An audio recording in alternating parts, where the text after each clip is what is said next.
I've seen bike racks in my district, or as well as parts of the city.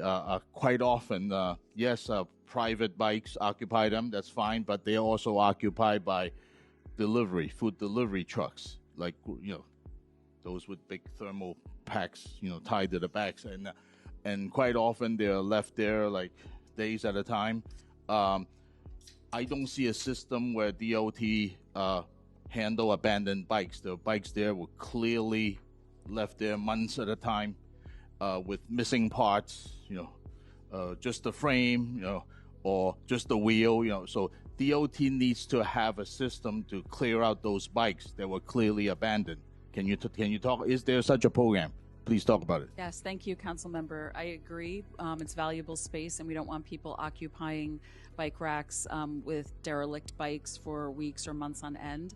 We do have a program. We work very carefully with the Department of Sanitation, and it's defined by law as to what constitutes a derelict bike.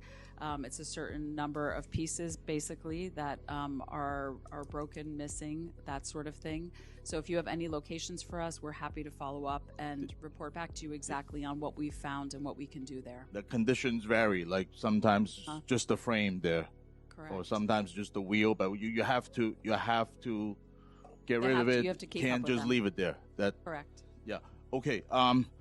Also, are these racks like reserved for real pedestrian bikes, or what if like people start using them from like Uber Eats or Grubhub, and they start chaining them? Well, what's DOT's policy on that?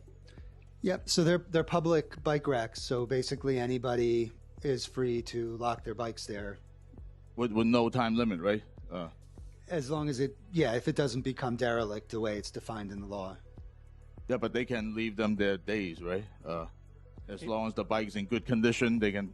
Yeah. So what we do when we've seen abandoned bikes that are in good condition is we go and tag the bike and put a tag on it that says if this bike has been here more than 7 days, we will remove it, and then we go back a week later, and if the tag is still there and it hasn't moved, we can remove the bike, and we work with the police department to store it for the person to pick up.